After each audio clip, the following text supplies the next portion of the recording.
Coucou tout le monde, aujourd'hui on se retrouve dans une nouvelle vidéo. Donc ce sera une vidéo de nouveau avis, voilà, pour répondre comme j'ai fait pour la bombe et pour le gilet de protection. Donc aujourd'hui on va parler de la cravache. Donc je n'ai pas de cravache sous la main, moi j'en avais une mais j'ai oublié à l'équitation. Bref, donc voilà, on va commencer tout de suite. Donc la cravache, je pense que tout le monde sait ce que c'est, au pire je vous mettrai une photo. Donc voilà, c'est un moyen de...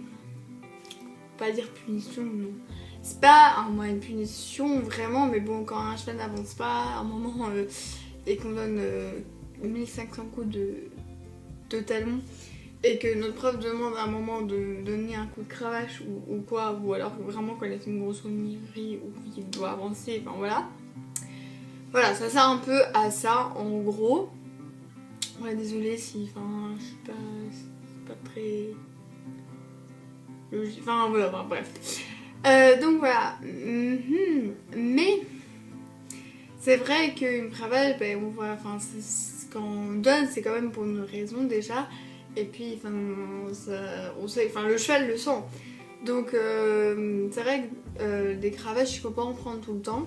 Moi, souvent, je demande à quelqu'un qui l'a déjà monté, qui est un peu au niveau que moi, qui a déjà monté, qui sait comment elle est, genre quand c'est un nouveau. Des fois, je la prends quand même sans savoir, et au pire, ben, Julie, des fois, me la prend parce qu'elle sait qu'elle en a pas besoin. Que, enfin, j'en aurais pas besoin. Donc voilà, donc tout dépend en fait. Et voilà, du cheval en fait. Par exemple, Kiro, je sais j'en ai besoin, Kaline aussi, Chanel aussi, voilà. Et par exemple, Gros, je sais que j'en ai pas vraiment besoin. Sierra aussi, Sierra si on en donne un coup et te met par terre. Voilà. Voilà, je sais qu'il y en a qui en ont besoin, des fois il y en a qui en ont... Enfin, il y en a qui en ont besoin et des fois pas besoin. Donc voilà, ça dépend vraiment.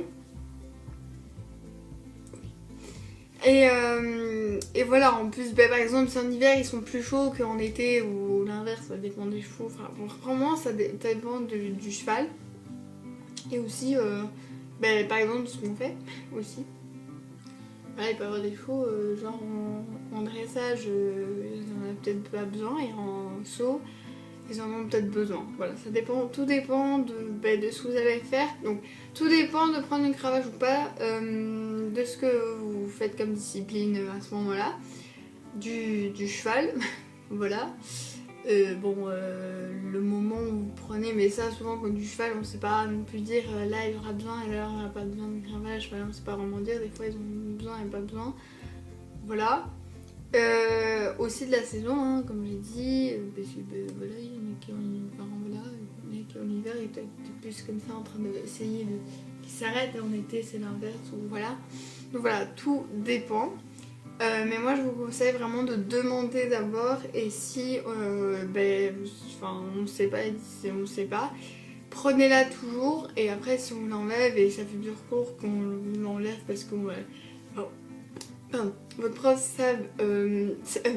prof sait que vous n'en aurez pas besoin, la prenez plus quoi. Donc voilà, je suis désolée que cette petite vidéo soit si courte. Mais voilà, j'ai pas d'autre chose à dire. Donc moi, en conclusion, je suis quand même pour la cravache parce que ça fait quand même un aide pour nous. Voilà, c'est comme une sorte de punition quand même, quand il y a vraiment une grosse connerie. Voilà, ça arrive quand on ne pense pas du tout. Et voilà. Mais je suis contre de genre prendre des cravaches et donner des coups de cravache pour rien du tout. Voilà, pour rien du tout, genre on est Raymond où il a fini genre un parcours de concours ou quoi, et on donne un coup de cravache parce qu'il a pas bien travaillé. Donc voilà, donc j'espère que cette petite vidéo vous a plu et on se retrouve bientôt pour une nouvelle vidéo.